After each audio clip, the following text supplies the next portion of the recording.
Villeroy Boch Butler sinks are supplied with the following installation accessories: an outlet fitting, either with or without pop-up waste outlet, a rotary knob cover cap for single pop-up waste outlet fittings, a fixing kit for installation on an under-sink cabinet. Alternatively, a fixing kit for installation on brackets. The following are also required: P-trap, silicone gun, silicone wiper, primer. The Butler sink bowl is installed in a similar way to the double bowl.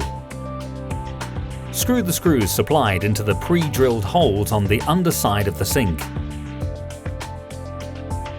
Then place the sink on the under-sink cabinet and tighten the screws from below with the aid of the nuts and washers supplied.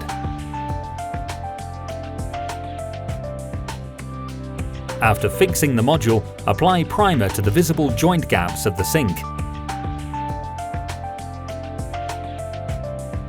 Then seal all joint gaps with silicone.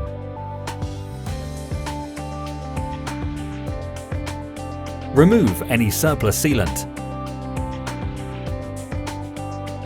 Connect up the supply and outlet lines. Installation on metal brackets is similar to the procedure shown for installation in an under-sink cabinet. More information on installing the tap and outlet fittings can be found in a separate video.